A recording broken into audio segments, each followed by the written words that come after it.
Ladies and gentlemen, kids of all ages, it's Wednesday. It's once again time for the Mattriarchy.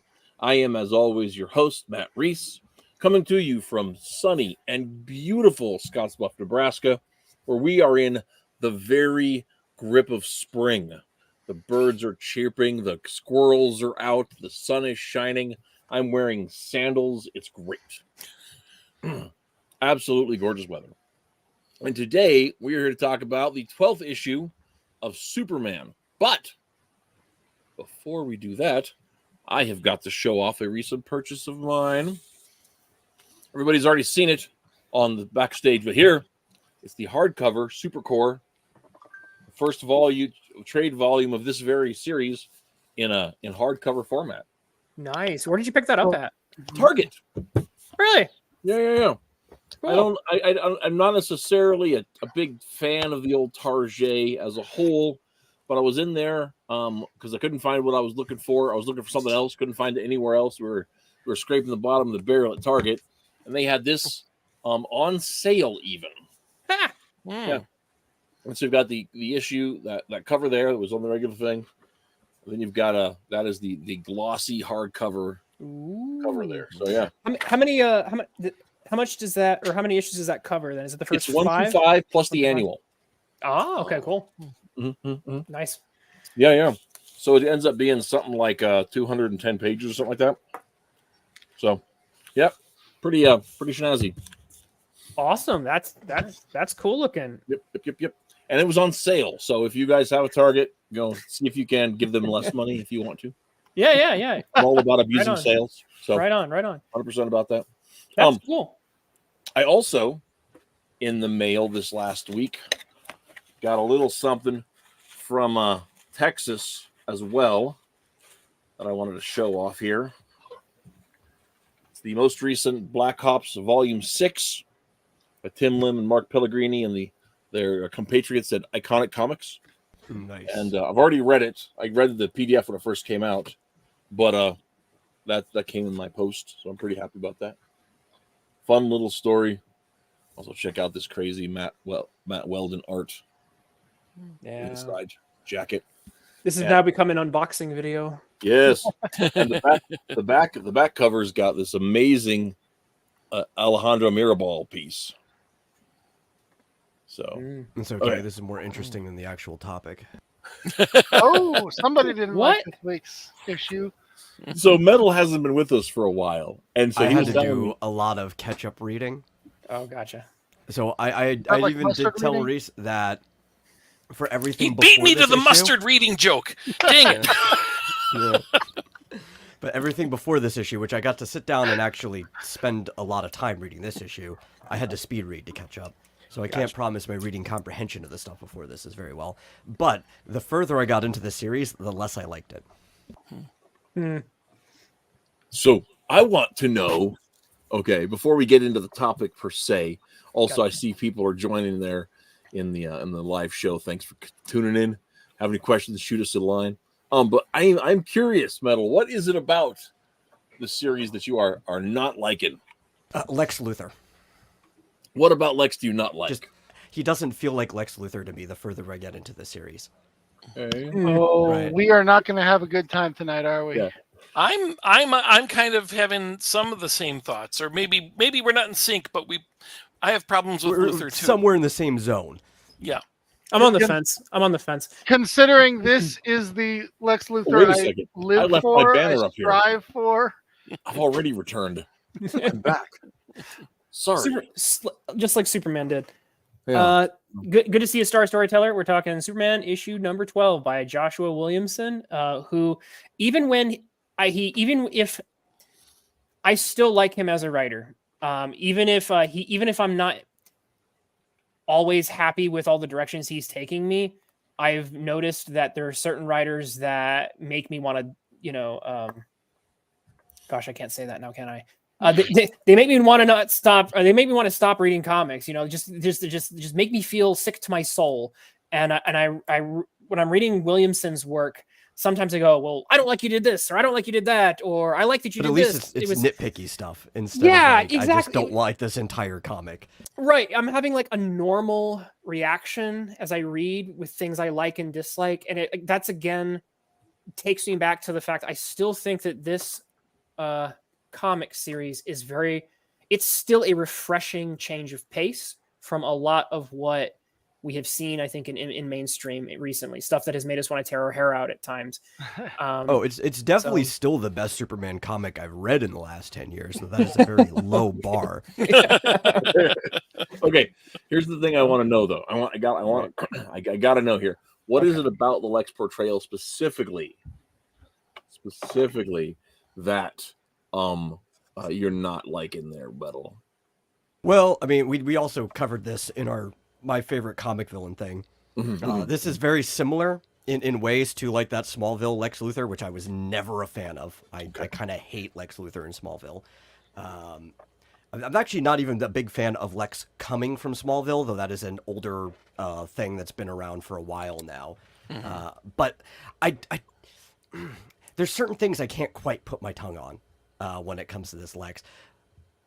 Because I don't necessarily mind the whole I used to be a superhero backstory thing, though at the same time that also just doesn't feel very Lex Luthor to me, and it's just so many different things that kind of add up. And I'm there with him in that. It's like Lex was never good. You know, at least not in this universe. He was maybe in the old Silver Age when he was best friends with Superboy and saved him from a meteorite, and he wanted to like cure kryptonite and all that sort of stuff that they did in that Silver Age origin was really cool. But it also made them such good friends. It was hard to believe that he'd be such a big villain. And Sure, they go back and forth on his background and whether he was good, but post Byrne, he's never been able to understand superheroes. He doesn't understand Superman as a guy who sacrifices. And so how would he beat Superman to being a superhero when the idea of being a superhero supposedly debuted with I don't know the history of our new universe here, but it's kind of weird that he would decide to be a costumed hero all on his own. And I don't know. I can't square that either. I can see him more being like a philanthropist to try to solve problems. Right, yeah. With his money and stuff, him being a superhero. I will say the superhero thing, when they first introduced it, it was the thing I liked the least that Williamson was attempting. And when Superman kind of gave him this look that was like, you're lying to me, I was okay with it because I was like, oh, sure, Lex is an unreliable narrator. I'm okay with him spinning it this way. I'm not necessarily okay with it being canon. And there is sorry, didn't mean to interrupt. There's a key moment. I don't want to jump ahead, but there's a key moment where Lex is finally telling his story, and then Superman presumes what he did, and Lex goes, yeah. And I'm like, no, Superman should not have volunteered anything. He should have let Lex say what happens, because I bet that's wrong. I bet in the coming issues we're going to find out that's not what happened, because Superman just assumes what happened, and Lex goes, yeah, that's it. And go ahead. I can, this is something I was really hoping would happen. So Flock, did you pick this up because of our show, or did you pick it up just because it's a great comic? Because either is fine, but either way, I love the fact that we're finding people who are picking this series up. I think Evie picked it up because we were reading it. And that's another refreshing thing is the fact that we've all found a lot of us have found this book and we're enjoying it even as we critique it. And it's like, isn't it? Do you remember when comics was like this? When he was like, hey, I picked up this issue and a bunch of other people pick up the issue, and then you talk about it and you have that sense of community. And it's like, I feel like a kid again. Yeah, even our complaints are something we can actually debate over instead of just being uniformly, this was bad. Yeah. So like, I'm still, this is so cool. So Flock, thank you for letting us know that you're reading this. Yeah, this is the thing that got me back in a pull list myself. I'm even pull listing Action Comics, which is interesting. So here's one of the so Fizz says, why would Lex even care about being a superhero? He's among the most selfish beings in the DC universe. Yes, but right, and he always has been, right? But you go back to the Silver Age, and this is pulling so much from the Silver Age stuff. Mm-hmm. This whole series is. If you go back to the Silver Age, the very minute that Lex Luthor, winds up on that alien planet, what was it called? I love Lexor. Lexor. I love that Yep. story. Right? Mhm. He walks up there and he becomes John Carter. He's Adam Strange. He's the hero, and all he has to do is rescue the maiden one time, and he's hooked into that lifestyle. Now, it's not enough to make him like not going to go back to Earth and get Superman, but he is leaving this dual life where he is the unquestioning hero of Lexor. He has, he doesn't, totally altruistic. He's getting very little out of it other than the adoration of his Only on this one alien planet is he like this, but it's like Right. it's like all of it. It's a really interesting take. It's like on a it. vacation. He gets Mhm. to live in another skin for a little bit. Yeah. and fair. But I'm just saying is like that aspect of the Lex Luthor character has existed. Yeah. So the idea that we're like, okay, we're not going to deal with Lexor, but we are still going to say Metropolis was his chance to try to act that out as a young man, and he got seduced by power and the ease of gaining power by abusing power, right? And so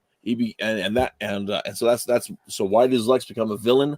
Not because he's an intrinsically bad guy who likes to hurt people, but that it's easier to get power dishonestly than to get power. Rhys, I think you actually are writing it better than Williamson does in this issue, because in this issue Williamson writes it, and the thing that seduces Lex isn't what you're saying so much as it is, lol, brah, look, there's kryptonite. I really like kryptonite. Isn't it cool? Well, yeah. The thing is I don't think we're getting. I don't think we're getting the end of the story. I sure hope not. I sure hope not. Like when at the end of the story, spoilers, we'll get to this, but at the end of the story, Superman says to Lex, "Is there anything else you haven't told me?" And Lex is like, "Of course not." And like that's 100% a lie, right? Mhm. Now, the kryptonite part, it's a little too focused. Like, I do have some problems with that, but part of it makes sense because Lex is a character of hubris and is like, oh, look, I found this new thing. I'm the one who found it. Nobody else gets credit for this but me. That kind of falls into the Lex Luthor like camp of thinking. Well, yeah. It's where else they take it. Like, it just seems a little too focused on the for the sake of science part as opposed to his own personal hubris. Well, and I would agree with that too. But he talks about let's we're getting ahead of ourselves. So Yeah. Let's do I'll do I can jump in with a basic synopsis. Okay. So you have to do it in the oh my gosh, I'm so tired today. I don't know if I can. Okay, if you're tired. When last we left our hero, he had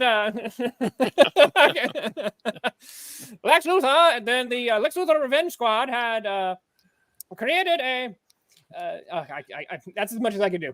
So they had created a kryptonite cloud, and it was accelerated kryptonite. So it because we know because Williamson is doing the omniverse thing where all Superman lore can be pulled from at any particular moment in this particular book. And so kryptonite does impact humans, just not in the same way. And Farm and Graft are the founding members of the Superman Revenge Squad, the Lex Luthor Revenge Squad. Basically mutate. They've been mutating people with kryptonite. That's been their thing, their shtick. So they take green kryptonite, they mutate it to be hyperactive and impact humans way faster. Mm-hmm. And so the reason why they do this is that their plan is to use Lex and to destroy his legacy, to utterly make him a horrible villain for all time, to not just kill him, that they're going to do that too, but they want to kill anything associated with him.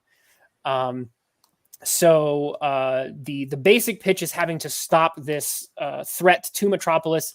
And it's not even just like normal kryptonite where Superman's going to get sick and whatever. It's so bad, it's so accelerated that if Superman gets like a whiff of it, it's going to be like instant death. So Superman can't even like go outside and help save the day of what's going on outside because it's utterly terminal if he gets even a fraction of it on him. Meanwhile, Lex Luthor's mother is in a power suit, and she's gonna go wreck the city. So that's the basic gist of what we're dealing with, what our heroes have to our heroes have to deal with. Letitia Luthor is Iron Man. Yeah. Yep. And I will say that what this did, and Williamson very clearly did this, is that this story presents a complete inversion of what he'd been doing for the past several issues of this arc, which is we'd had Lex Luthor basically in a box somewhere, and basically being the voice inside Superman's head, giving him advice, giving him someone to riff off of, arguing with him, and so on. That's what the relationship had been. In this issue, Superman cannot leave Supercorp. He cannot leave the building. So now Superman is in a box, and it is in fact Luthor who is wearing a Superman armor, who has to go out and theoretically save the day. And Superman is now the voice inside Lex Luthor's head. He's the guy at the computer, according to the new Spider-Man series. Right. The guy at the computer. Everybody has. I do have to say, Flash has it. I loved that twist. Yep. So whatever problems I had with this issue, that particular flip of a dynamic, seeing Superman play the support role in that way, I liked that. How fantastic. I know Rhys hates Endgame. I don't care for that much for it myself, but you know how at the moment at which Captain America grabbed the hammer, the entire collective audience just lost their minds. Mm-hmm. Right? The moment when we see Lex in that suit, that was the moment for me. It was like, oh, it's happening! Oh, it's happening! That was the moment that my eyeball slapped against the back of my head. Oh my gosh! I'm going to be the Lone Ranger for this. It was like milking a lol cow. I mean, you just could see it coming. They projected it so far. There was zero drama in it. I still like that Cap got to do it. It's still cool. I mean, it's stupid because Thor was certainly unworthy at that point. So, I thought you were saying that about Lex in the suit. No. Lex in the suit. I'm talking about Thor. Lex sitting in the suit, I thought was fine. But I want to get into it when we hit that part of the story. But the one thing to point out about it is the suit and the design when Lex subs for Superman in the New 52. When I think it's when the Superman's coming down with the Doomsday virus, because they do a different thing with Doomsday and Superman in the New 52 continuity, and so I believe that Lex is playing the superhero in that very armor in that storyline. So this was a first for me. Yeah. Just the fact that Williamson kind of flips the dynamic from that writing perspective, and since we've read 12 issues at this point, it was like, oh, I see what you're doing there. Yeah. That's a clever little flip that you're doing. It only happens for one issue, which is fine, so it doesn't have to be like something that they abuse. But because the reason that they set it up, and it makes sense, like this accelerated kryptonite, and Lex says if that suit gets a single crack in it, you're done. And I was like, all right, I can buy that. And I did kind of like it because sometimes kryptonite gets a little, I think the Metal will appreciate this. It gets nerfed almost. It's like kryptonite, the thing that kills Superman, yet Superman seems to be able to be in the same room with it for a really long time and not have any serious impact on him. He's sitting right in front of some in panel 2 there. It's like, does that not affect him? Yeah, those. I think they talked about. I think I talked about that in one of the earlier issues. But the impression I got from those is that's a shielded case. That's contained. So they're contained within those little glass jars. Yeah, and it was never said, but presumably all of Supercorp is shielded against this because since Lex intended to use it, he intended to be safe from it. So the entire building would be sealed and not only sealed again, from the air, but also sealed from radiation. So we can just presume that because Lex intended to be in the building if it was ever used. Yep, makes sense to me. Yep. So anyway, so we to pick up the story, we've got kind of far afield here. I want to talk a little bit about a couple of moments in the story. Okay. So Superman is weakened. He's been beaten. Lex shows up at the beginning of the issue to save the day. Right. and to save Superman. And they come up with the whole plan, the whole scheme, and Lex has to go out, and he's wearing the armor. But here's a question that is asked in the page, and it's a couple pages up if you want to scroll up to it. Okay. But in the page, on the page, he's asked, Lex, how did you get here? How did you get a super suit? And he doesn't answer at all. We're never told how he gets out of Supermax, the Rikers Island prison. His escape is I don't recall that happening last issue. And how he picked up a super suit on the way isn't explained either. And so that's one of the things that, like, because of the pacing of the story, I didn't want to. There was a couple of breaks in the pacing that are there for narrative reasons, and that's fine. But I wouldn't have wanted the 3-page adventure of Lex going, down to the subway to his secret locker and getting. I actually read this as intentional, right? And I actually like that it's not explained, because the way I read this was that Lex actually could have not been in prison the entire time if he wanted to, just being the type of person that has the influence and power that he has. Hold on. And hold on. Don't forget, Lex was already here. They brought him. He was at Supercorp. Oh, that's right. Yeah. That's right. So I think the idea is that right. he snagged just because it's Supercorp. He knows where all the secret lockers are. He basically snagged it that way. Well, that's right. That's right. That's panel. something that I missed. So, Yeah. okay. Yeah, I didn't have a problem with that at all. Yeah, well, because there isn't a problem with that. I just didn't misremember. So that's my fault. I was like, No, you're right that, like, it happens. It off panel, he gets the super suit because he's in prison orange as of issue 11. Right. Last time we saw him, but they are at Supercorp at this moment, which is, it's a Lex Luthor building. So if there's a suit there, he can get it and probably get it pretty fast. Yeah. But that was also like, as a reader of Superman, and thinking of Jim Shooter's advice that every comic is someone's first comic, notice how much lore we had to come up with there to answer that question, which we did pretty easily. But again, I would still potentially count it as a flaw for, hey, do we not have a panel or at least a piece of dialogue where Lex says, I snagged this? Well, yeah. Well, and all you'd have to say, all you'd have to do is say, like, Lex, where did you get that suit? And say, please, this is my building. Right. Exactly. Yeah. Perfect. Yeah. Perfect. Yeah. Speaking of which, how I talked about it being all shielded and closed. Look, he's got a broken window right there. He's just stepping out a broken window, which exposes Superman to the air out there. So, dang it. I didn't even notice that before. I did, and I kind of had to hand wave it with the green cloud. They have really strong AC. Yeah. Their HVAC's really, really good. Yeah, it's so pressurized. It's like when you blow out the window of a plane. Yeah. I'm assuming that need a panel for this or a piece of dialogue. I'm assuming that they can seal that pretty fast.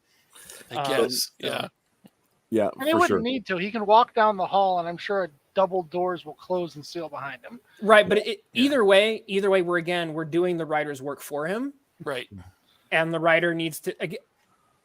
We've said this before. I don't feel they are, because when I saw that, all I just assumed was, well, the cloud is still doing its rising. It's going to get there eventually. Yeah. It seems really low to the ground, and they're way up high. Okay. Right. Because we saw people running from it too. We know they weren't immediately dying. We're still doing some of the writer's work for him. I'm really just explaining what my thought process was. No, I get it. No, I'm saying that overall, as we explain our thought process, that's doing some of the writer's work for him. If he did a little bit better at his job, I'm not saying he's doing a bad job, but this is something we've noticed with Williamson in the past, which is he's got great moments, but sometimes he needs, I think, again, stronger editing. To patch some of these holes and little quirks and things. Well, and I think it's okay if you talk to a bunch of people and everyone came to the same conclusion, because there is a level of art that should be interpreted instead of fed to you. It's if you talk to everyone and they all come to widely different conclusions, and you're like, maybe that should have been written better. Well, and then the question becomes too is, like, maybe in the original draft something like that was mentioned, and this 5-panel page becomes a 3-panel page because the editor says so. So that's the thing that can happen too. So still the editor's fault. That's fair. In fact, I had a conversation with an artist on a project about that this very day. We're talking about taking out one of the panels from the original script for clarity. There was a visual gag that doesn't necessarily need to be there, and so Farm and Graft. I want to shout out to Flock and Star in the chat who are giving us an amazing little play-by-play interpretive recitation. Yeah. Monsieur Congratulations and thank you. So Farm and Graft are knocked out, and right, yep, and Lex goes to go do the potential suicide play, right? Which is funny because, like, you know, he's like, I'm finally, nobody but me can do it because, you know, Superman's super deadly to super kryptonite, but super kryptonite's only sort of deadly to me. Ha ha! Yeah. The other thing I liked about the setup is Superman has got to stay behind, but what he ends up doing is corralling all of the Lex Corps workers to Supercore workers to say, hey, he puts on the boss man pants. Literally, he puts on a lab coat and is like, let's go save the day, people. Research. And puts on the scientist hat. Yeah. And the thing I like about it is that it doesn't feel like it's a stupid person writing a smart person, right? It actually makes sense. And Superman, for so often, that in the crisis, they made the determination to not make him great at everything, so he wasn't the smartest person on the planet anymore. He was still smart, but not the smartest. But the tendency since that point has been to write Superman as a dummy, right? And I hate that, right? I don't like dumb Superman. I don't like dumb Batman. Well, this is a guy who's going into and there's actually a banter between him and Lex over that whole thing. That was a neat moment. What I liked about that is, without having to make Superman the super genius, Superman makes a very just he said something that makes a lot of sense. Yeah. Well, let's actually address that panel here in just a second. All right. Because the other thing I want to point out is that Superman determines that since he can't go out there and fix things by punching them, what is going to happen is that he's going to get out there and fix things through the power of friendship, and he's going to get the science team in on the science problem. Yeah. And they actually have a moment to flash back on a couple of the other scientists that they've introduced in previous issues. Yeah. To let you know that, like, this is something that Williamson's been planning for a while. Yeah. So that felt like a really comfortable payoff to some of those little gags from earlier in the story. Yeah, there's a scientist who's like, I invented this thing that cleanses toxins and stuff. And Superman's like, hey, I remember you. You remember your thing that cleanses toxins? How about you break that thing out? Yeah. I like the moment where he's giving the little speech to everybody. It kind of makes me think he's learned a lot at the feet of Perry White about how to address a group of people. Because it seems like the way he's, Perry White runs his newspaper, Yeah. Mm. Yeah, but if that's the case, there should have been a Great Caesar's ghost in there. Well, they have been. There were a couple of that. They have Lois saying Great Caesar's ghost in one of the previous issues. I remember that. Yeah. So the thing I wanted to bring up is the fact that as opposed to Superman just suddenly starting to talk like a popular science post, he's not, or he's suddenly not like one of the side characters from The Big Bang Theory. Right, or reading like Grant Morrison read a bunch of popular science, that type of thing. Superman basically says, Lex is like, what do you think you're doing? And then Superman says, this stuff's been trying to kill me for years. Don't you think I would study it? And it's like, yeah. Fair. So we know he doesn't get any work done at the Daily Planet. He's got to do something with his time. It's an interchange that makes a nice chunk of sense that Superman is a smart guy, and he would have devoted some time studying this thing that can kill him. And so when he's helping to come up with the plan to stop it and using being the scientist behind the scenes here, it's something that he has if anyone would be a specialist on kryptonite, it would be, you know, a Kryptonian who deals with it on such a daily, Yeah, not especially daily, regular. having a secret lair with Kryptonian technology that could probably analyze it better too. Sure, yeah. So this plays really well, and it doesn't feel cheap or stupid. It's natural. So there's a couple moments that do feel forced, and so this one feels really good. Well, also I So then appreciate on that next, he didn't just totally, genius his way through it. He had to have other people helping him. right? He was getting information from Lex. They're And so putting then all on that next together. page, the next page though, I wanna that this one? no up. Oh, this one? Right. The very bottom of it.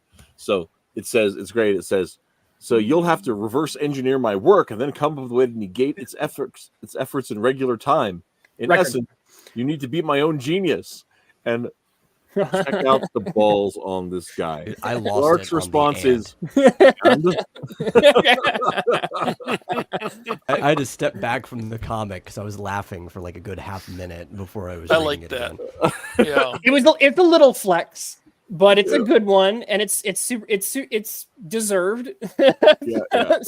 It was pretty legit. I was just like, the balls on that guy. Good moment. It was great. Good moment. I just looked at it as that's what Superman always does. He always has to beat his genius. Yep. Yeah, and that's fair. That's fair. Yeah. That's the Honestly, dynamic I like between them. I always thought of Lex as a little more of a strategic genius than an actual scientific genius. I know that there certain versions of him definitely do go into the science thing. I'm just not used to it. So that part did kind of throw me off. Well, and in the Silver Age, when Lex and Clark are best friends, right? In the Superboy stories. Yeah, I know he he was always like coming home with straight A's and stuff. Well, yeah, but not just coming with straight A's, but one of the reasons that Lex hates Superman was that Lex was performing some sort of experiment, and he did his math wrong, and so Clark's like, no, Lex, you did your math wrong, and Lex is like, shut up, I don't do math wrong, and then he blows up the machine and it wipes out all of the hair on the top of his head, and so he blames Superman or Superboy for making him bald. Yep. But it's actually that he didn't listen to Superboy, which is why he's bald. But that's the origin of the feud between them. But also, it shows what a genius he was, because not only he was working on a cure for kryptonite, and he invented life. He created life. That was what got wiped out in the lab explosion that took his hair. So, yeah. I mean, that's how smart Lex is. So he is a genius scientist. I mean, even in the Silver Age, he was. This comic did a good enough job of blending the two. So I'm pretty sure the Golden Age, he was always making inventions and stuff, like the stuff that he would use in his crimes were made by him. I'm pretty sure first appearance Golden Age Lex Luthor is a mad scientist character. So that's, yeah, 100%. I am much more appreciative of a much later Lex Luthor. He was the guy that whenever he got out of prison, it was because somebody gave him a rubber band and a paper clip and a lemon and, and he got a flashlight and he made a Phantom Zone projector out of it. So yeah. So so there's some. So Williamson is, dare I say it? I think it's stuff like this where I think he's really at his strongest. Moments like these, some of these interchanges, they feel very natural. They feel rewarding. They feel good, and refreshing at the same time. So this is Williamson at his strongest, and then. Arguably for our panel, we then get Williamson at some of his potentially weakest when he's doing some of this other stuff with, Lexman. So flashback. I'll admit that if I had thought about it, I might have realized what was going on here, but my mind just kind of naturally assumed that all of this was the look of him being a scientist and trying to save the world that way, not particularly out there on the streets as a superhero. He's literally wearing an L. It's yeah. I know. And when they introduced this earlier on in the story, he said that he was like a vigilante doing. Yeah, he the says, thing "I was before like the Superman even first." showed up. Yeah, He he's has like, a "I'm the-" utility belt for crying out loud. Well, first of all, we know Marilyn Moonlight. Yeah. Right. Yeah. No, that's yeah, clearly they're but she was forgotten. All right, so but then we get the real fight here, which um Lex versus his mom. I appreciate it. I like it. Freud would love it. Yeah. Oh, brother. No, she literally throws the line out, "I brought you into this world, I can take you out of it," which Yeah. is like, okay. I like that the line got cut short at least. Yeah, okay, yes. Well, and the thing about this whole scene that is weird is like, is like there's this all of this crazy, like, just weird anger vengeance between like Lex's mom and Lex, and like the thing is, so the thing about it that doesn't make sense. Okay, so Lex's mom is angry because Lex Hostile took over her company, right? Because he's a more ruthless businessman than she is. Then he went on to be one of the most successful businesses in the history of the planet. Letitia wouldn't have done that. If anything, she should be proud. You think she'd be proud. And the other thing about it is that, but then Lex's hubris has ended up in prison multiple times, which should vindicate her. So she's not quite so bitter. It's like she's only mad that, like, not that she's not the one to take down Lex. Right? I honestly don't know how much I can comment on this because for me, and this is purely from having been a small, but I'm always going to want, for me, Lionel Luthor started LexCorp and no one else. And I can't like get past it. I just have to hand wave this and say, okay, in this continuity, this happened. So I feel like because the mother Letitia only showed up like 1 or 2 issues back from this. I don't know if this is the case or not, but a lot of the other things that Williamson has been playing with and using, he seeded a lot earlier. The Farm and Graft characters, I think, were from issue 1 of this 12-issue run so far. Letitia seems like she comes in so late. She almost feels like an afterthought to the story, or at least a very late addition. And so her introduction to the story felt kind of weird. Oh, you're here now. And then 2 issues later, I'm the villain. And it was just like, okay. What probably happened is that she was planned all along, but like the 3 or 4 issues where they kept building up Marilyn Moonlight got in the way. I don't know. I would rather, honestly, have seen Farm or Graft here.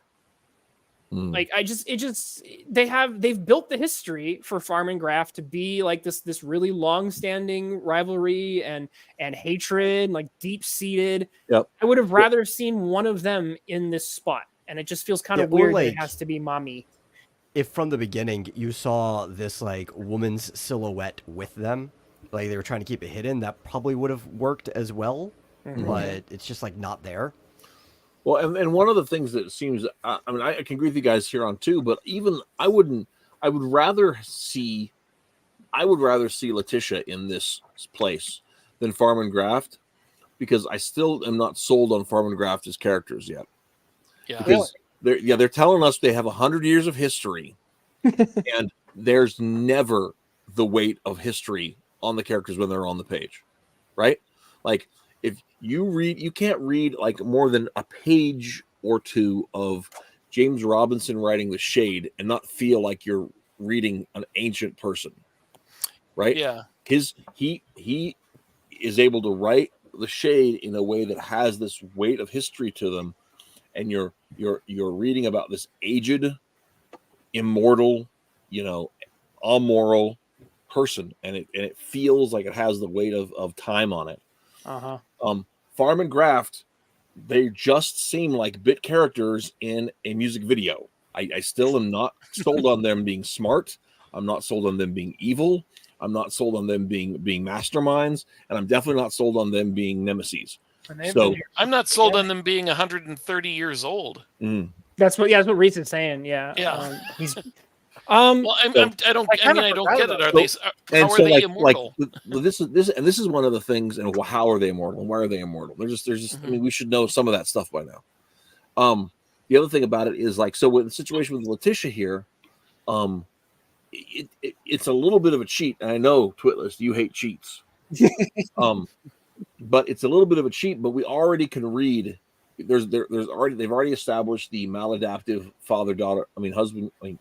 mother-son relationship, right? They've already established Luther as a bad dad to his daughter. The daughter and grandma have a close relationship, so they've already got these shortcut keys to familiar relationships that exist there. So it's easier to buy that this is a personal fight, whereas Farm and Graft, I still don't buy that they're like I said. Oh, so I didn't like. There's a scene later. How did you find Farm and Graft, Mom? And Mom says, "I didn't, Sonny. They found me." Right? And it's like, okay, sure. All right. So I got to speak up for my boys. I like Farm and Graft, and I'm actually okay with not knowing everything about them because it gives us more to find out. Anything about them. I don't buy it at all. I can concede that we probably might need a few more breadcrumbs here. And that maybe we could do a little more with them. I like that there's something experimental with the aesthetics. They're trying some new things. Graft in particular, the sort of Weird Al mad scientist angle. I kind of dig it. The fact that they're like the fact that they're like a pair. It's like they're there's two of them. I think that with a little more workshopping, and maybe Williamson is planning on doing this, they could. And I think the plan, the fact that all of them are still alive and they're being held in the same containment center, we don't expect them to stay there. No, and because we still have these questions that good questions to ask about them, like how are they immortal and stuff, or like how are they, what's going on there. Like I like having some mysteries to look forward to. So I think it's clear that Williamson wants to continue to use them. Now I will say, and this is fair, this is a fair criticism, that before his run is done, he needs to do more with them to get people to latch and invest into them, because I think it is fair to say, hey, I don't know enough about your character to buy into the pitch that you're throwing at me, dude. I think that's fair. And I will say that there is a long list of characters from other writers, even better writers, who drop the ball with this and don't give you enough to invest in a particular character or villain, and then that character gets dropped like a sack of hot potatoes. Kyber, anyone? Kurt Busiek came up with that character. Kurt Busiek should know better to he knows how to write a good story, and yet he comes up with a character, years and years ago that's supposed to be this huge threat for Superman, and he's all mysterious and stuff and interesting kind of, but he did not he's just a skeleton, and there's really nothing to do with it. And I think everyone except for me has forgotten about the guy. Kyber? Did you say Kyber? Kyber. I have no idea who that is. Camelot Falls. He's like supposed to be the big bad, or he's like supposedly one of the big bads of Camelot Falls. And he did exactly what the old horror movies did. So the point is that it's to Williamson. If you do not want Farm and Graft to be utterly memory hold like Kyber was, you're gonna have to put more into that character, because that's what's gonna happen to him. And better writers have gone and failed when they've attempted to do this. So I think it's fair criticism. So I like Farm and Graft. I'm a little more digging them but I do completely concede that point. Sorry. Fair enough. Yeah. So Lex fights Mom, and then it is Lex's daughter with the Brainiac dots. I'm blanking. Alex, right? Is that her name? Lena, sorry. Lena Luthor, who kind of steps in with the clever way to defeat her grandmother, I guess, and kind of help save the day there. The other thing that I think we definitely should talk about is the moment where Lex. Oh, actually, I do have to mention this. This was cute. Yes, I knew you'd love this. They need an energy draining thing to power their counteracting of the kryptonite poison gas cloud, and they go, you know what? We've got an energy draining source right here, and it's Parasite. And he goes, this is the best meal I've ever had, because he's just going whole hog. Yes, that is Kyber. Yes, what a cool design for a character that is dropped after almost his first appearance. That guy. Yeah, that guy. I didn't even remember it, and I read it like last week. Okay. Yeah, I think Which just proves his point. Yeah, yeah. So they that power of friendship. They grab that, and then there's a really cool moment here. Right here. Why is Parasite suddenly friendly and like cooperating and being nice? I don't get it. That's in the that was in the annual. I missed the annual. Every He time had a something I don't understand, it's the annual. Okay. I believe it's the annual where he's in a he's hired at Super Court essentially. Okay. Man, that annual was important to read. It isn't some thing you can skip over. It's like an essential part of the story, and we didn't talk about it, did we? I brushed over it. I think okay. Stuff. It's needed all the time. It's like I don't get what this is. Annual. It's like, okay. Where did this guy come from? He was in the annual. Oh, okay. It's the double-edged sword of the American comic industry. You Yeah, get all these cool stuff happening in other books, but also you have to read all the other books. Should have read the annual. That's gonna be it. All right, but I do got to talk about this moment. I love this right here. Lex basically is focused on the kill. Basically, I have to stop the villain, in this case, Mom, and Superman is focused on the big picture of saving the whole city. And again, Superman is in the ear of Lex, right? So again, we've inverted that relationship, but this is where Superman puts his foot down.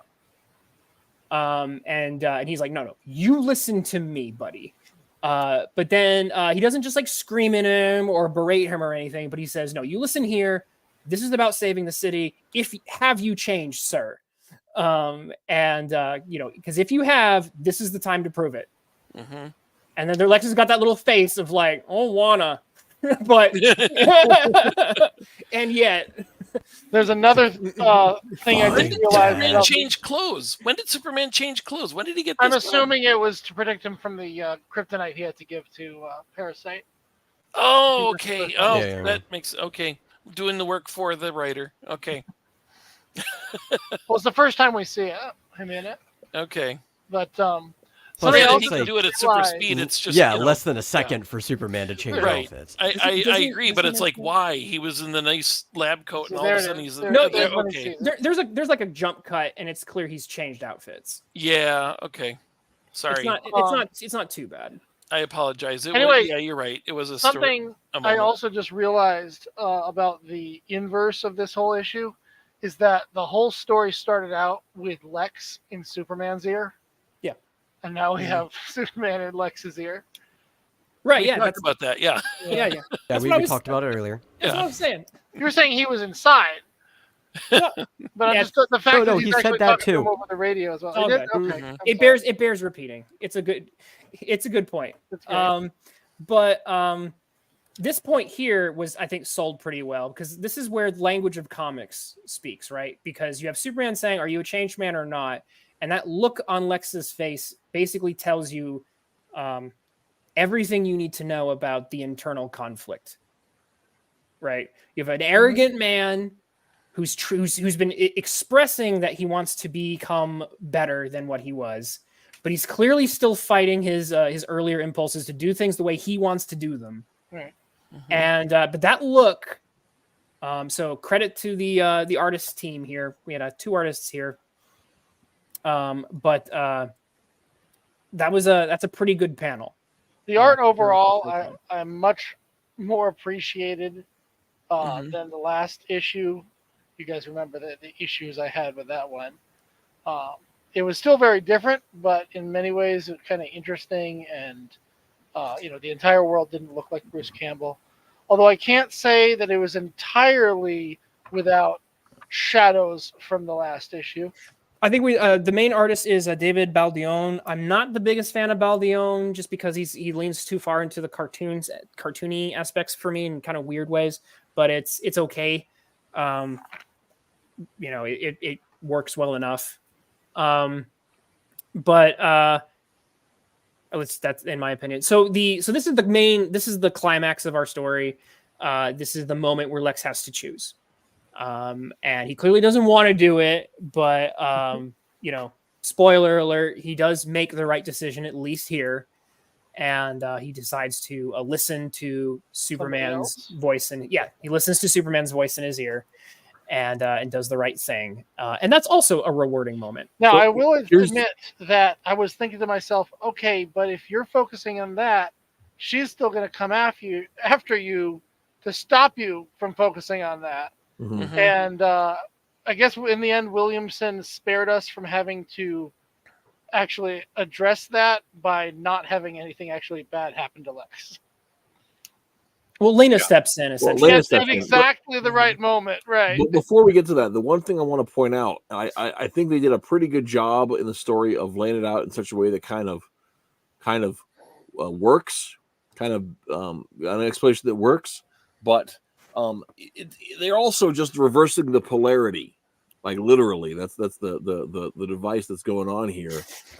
They do this research. They get what's his bucket, Rudy, to suck up a bunch of energy, and then they use that to determine how sucking kryptonite radiation works, and then they wire that to Lex so that he can generate a sympathetic radiation wave so that he can wipe out the radiation in the clouds. And that all seems like, oh yeah, that makes perfect sense until you realize they're just reversing the polarity to get away from the giant electromagnet in Batman the movie from 1966. That's what they've done. Now it's you know what we're really doing here, actually, though? I'm okay with reversing the polarity. Here's what's going on. I'm okay. Kryptonite is Superman's weakness. They're finding a weakness for kryptonite. Yep, that's true. Look at that. So the emotional crux here, I think, is the strongest part, again, where Williamson shines. And so we get a nice little heroic moment with Lex, which is pretty cool. And it's I think it feels rewarding. The main thing. What? We're out there on the buoy, just off Shore Island Sound. I think the only major thing to say about this issue is where it ends, which is with Lobo, and a tie-in to all the bad guys get caught. They're all arrested, but Superman's like, something else is going on here, and I wonder why these things are happening. And then the issue ends with essentially a lead-in to Williamson's crossover event that he's writing, House of Brainiac. So the issue ends with Brainiac looming. So we're gonna get Williamson's take on Brainiac coming up, and this is a crossover that's going to, like I said, involve Action Comics and Superman. And I'll save my thoughts on Action Comics. Months? Is that what that's going to be then? I don't know that. I don't know how long it's going. I'd have to look that up. I will say that next time we do get together to powwow about this, there'll be an interesting conversation because of that crossover. And I can talk a little bit more about, we can talk about what's been going on in Action Comics a little bit, because it is really weird and interesting, because sometimes these, the Superman comic and the Action Comics, same character, at technically the same time, essentially. And boy, does it feel really different. Can I ask you a question, Twitless? What is the deal with Lobo? Where has he been? Do you know, because you've been reading Action? Like, what's the deal? Is he imprisoned? Because he kind of emerges like Doomsday and says, "At last, I'm out." And it's like, I don't know where he was. Was he trapped in Brainiac City? No, I believe actually. So Action has almost no crossover with this. That's what makes it weird. I believe Lobo has been hinted at a couple of times. I believe if you go to issue, I think, is it 1 or 2? No, he's working on. I know that his world has been referenced a number of times, but I don't know what his exact status Okay, is. so give me a second. I'm going to look really fast. I'm afraid we're going to fall back on our catchphrase though, which is you should. I think Lobo. He'll tell you if you need to know. It's always the editor. No. I think Lobo showed. Annual. I think Lobo showed up in the annual. Give me a second. I'll check. Oh. That darn annual. Let me see. Let me see here. I've got it right in front of me. Oh my gosh. Blame the editor. Because I believe Lobo was. Yep, it's the annual. Okay, guys. Lobo we need to read the annual. Next week we need to do the annual. Lobo was a captive of Farm and Graft, and he broke out of their containment. Yeah. Okay. So that's really relevant because Farm and Graft were in that too. Then okay. Oh, should have read the annual. Yeah. Can I, if you don't mind me talking for a second, since Lex Luthor's on here, this still gets me. We are 12 issues in. I don't really get Lex Luthor's status. I don't have a backstory for why he's suddenly claiming to be a good guy. I know that for a number of years he was like in the Justice League, and then like Superman died and he became Superman, but then Superman wasn't dead. So, and I haven't read those. I just kind of am aware of the big shifts and things over the years. But I really need I keep saying this, I need a Secret Origins recap, even if it's like 3 pages, 4 pages. What is the origin of this guy now? Because the whole businessman who killed his parents thing is kind of in canon, but obviously his parents are alive, and now he was in Smallville, kind of referencing Smallville and the old Silver Age. But then he's friends with Clark, but he hates Clark. So, I kind of prefer this over his being. I feel like if he knew Clark too much, the whole Superman thing would be too obvious to him. Just I mean, he's even got kryptonite in this, and walks up to him with kryptonite, and he falls over as a kid. It's the first thing that Lex should realize is, hey, that kid got sick when I approached with this, or he's not a very observant scientist. It's just I don't know. I don't really like the retro origin just because I'm not sure it works, but I get why, because for every person who really likes that, he was an old businessman who's Perry White's age, there's people who are like, I liked it when he was friends with Clark. And then you've got Smallville to try to fit in when it was popular. And so they've jiggered the story back and forth so many times. I don't know what the status is, and I don't know what his whole alignment is. I get that that's the whole point, is that Superman doesn't know that he's really reformed, but I don't even know why he's claiming. What is the big thing that has changed his not being a bad guy? I gave up on continuity in superhero comics long ago. What I do know is that this is the Lex I have been dreaming about since I first knew the metal. Yes. All right. To me, Lex has always been someone who, regardless of his shortcomings, believes that he is the good guy and is trying to do this for the overall general good. Mm-hmm. And so I can totally accept a Lex who thinks that he's figured out, that if Superman would just do things his way, that they can save the world together. And that's what we're presented with this. And as a result, I can buy, that we finally got him starting to come around to being the person that he could be if he would, lay down so much of his ego and other problems that keep him, generally on the wrong side of things. Yeah.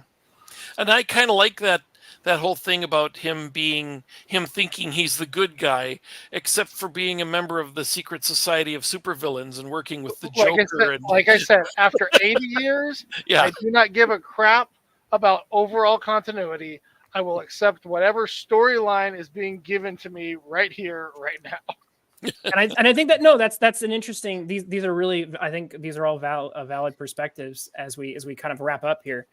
I do think that we can all agree. I think this book is still giving a little bit of something that everybody's enjoying, and I think that alone makes it an interesting. Thank you, Star Storyteller, for joining us a bit. I think we're about to wrap things up, but I guess we could wrap up really fast. Final thoughts on this particular issue and where it's going. What are your current vibe? It hits me that I think this is the first time in my life I can go out of my way to say I really appreciated and liked a Superman comic. Wow. All right. Cool.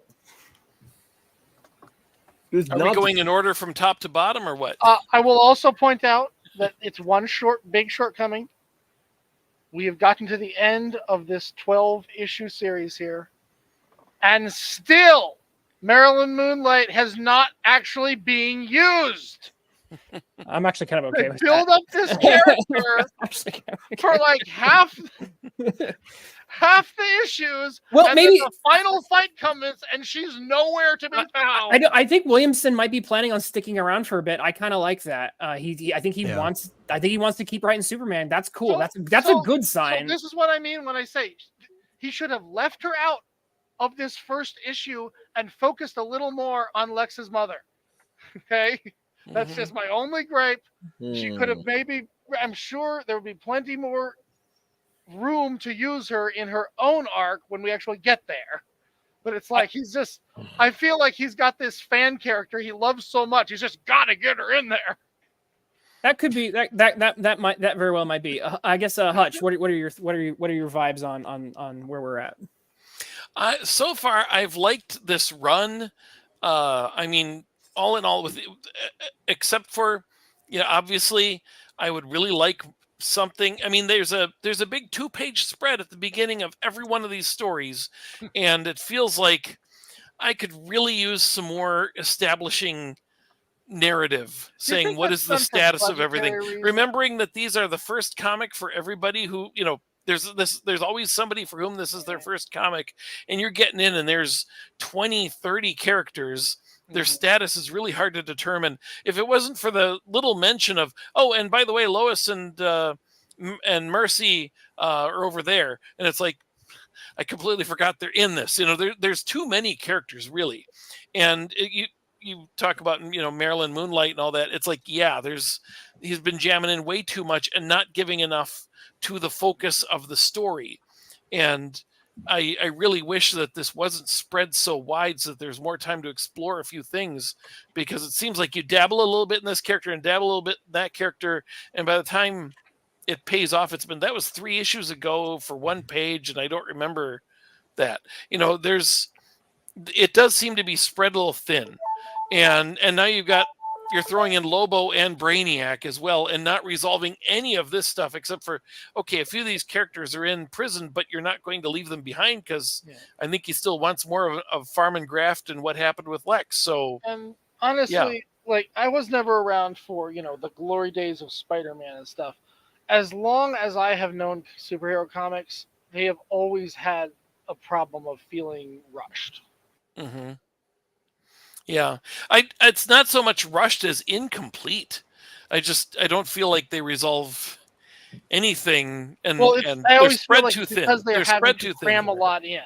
Yeah, but I think they're really spread too thin here, and yeah, I like that we don't really touch on it, but Jimmy Olsen wrote the headline, Lex Luthor saves Metropolis, and Lois says, not the headline I would have written, but he did a good job. And it's like, okay, I really wanted, we left him in charge and have never gone back to that. And it's like, I really want to see a couple pages of Jimmy Olsen being in charge of the Daily Planet. Right.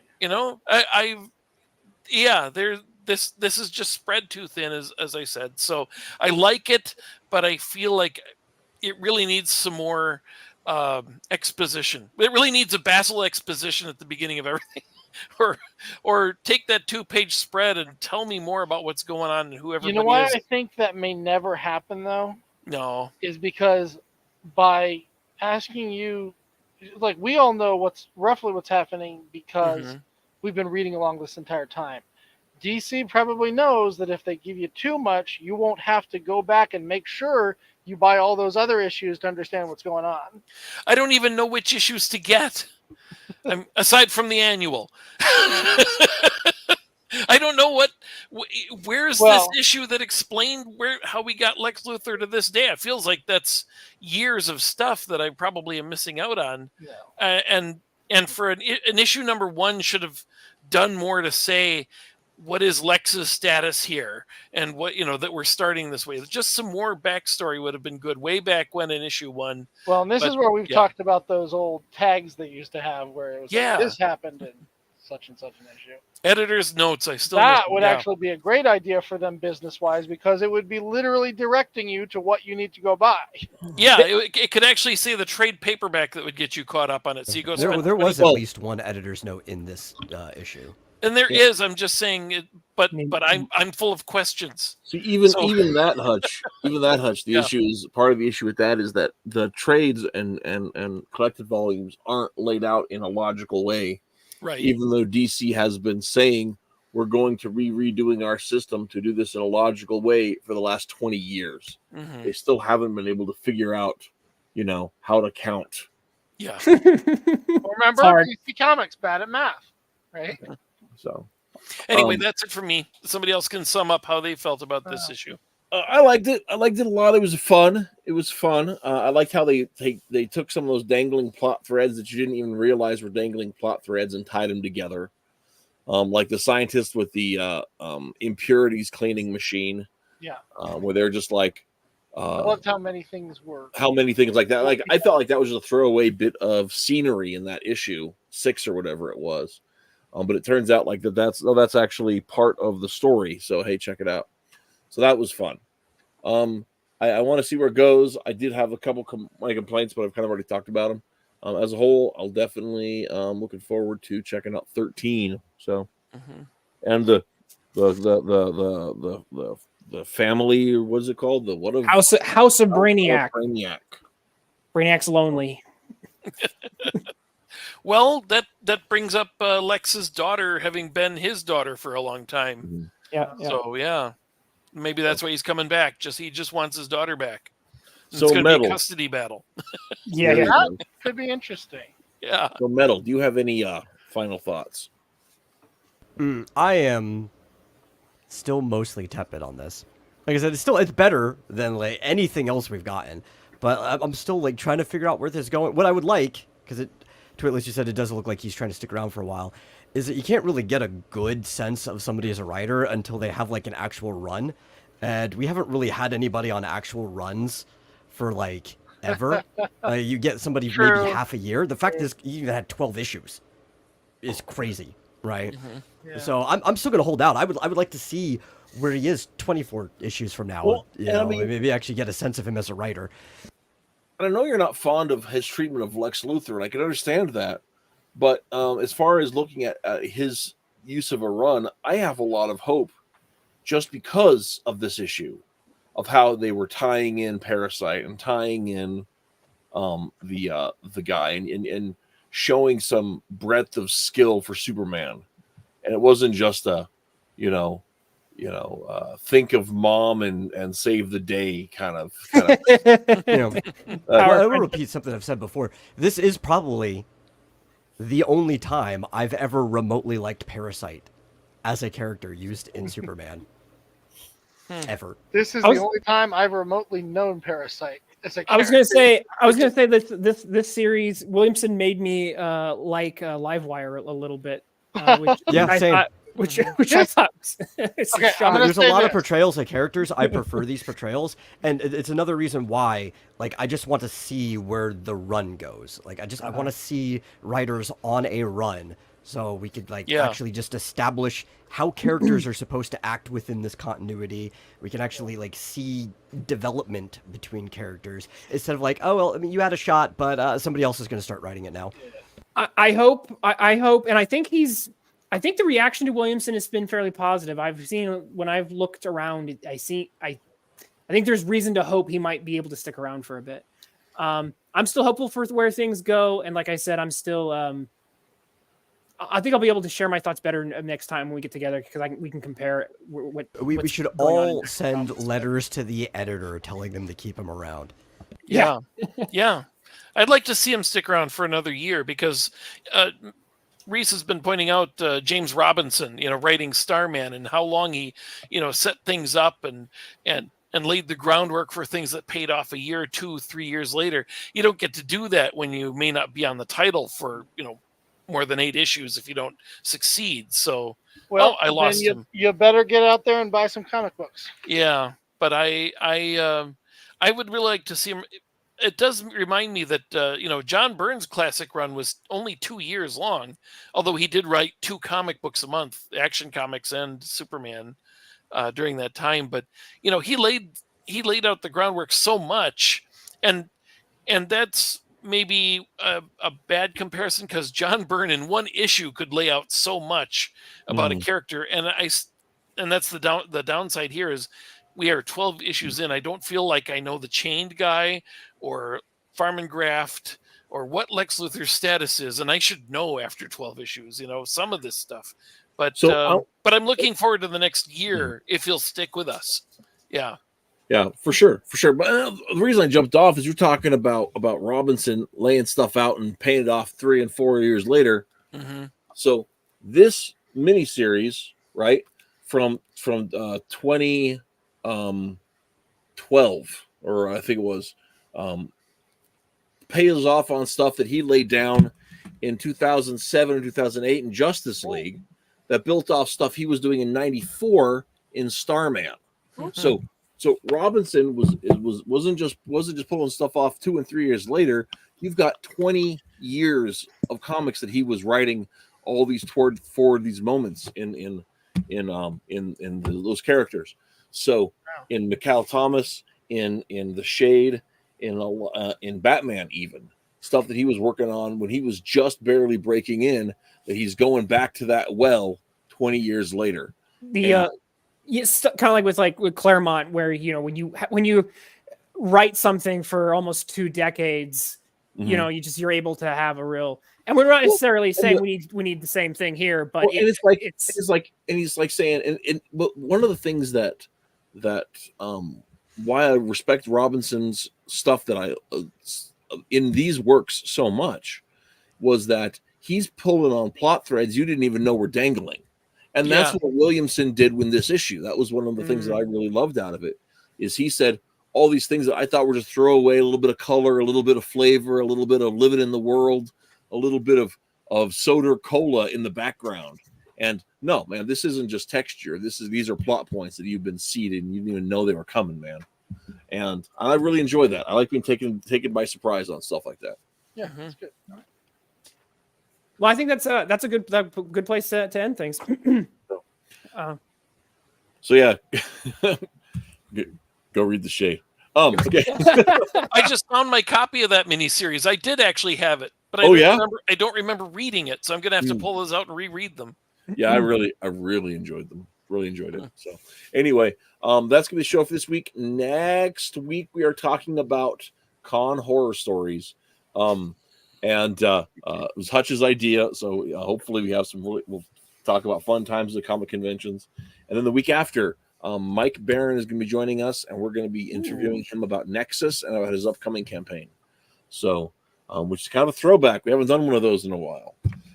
So that'll be the story, and I think that's it. So until next time, get out there and read some comics. You guys have a good week. Bye.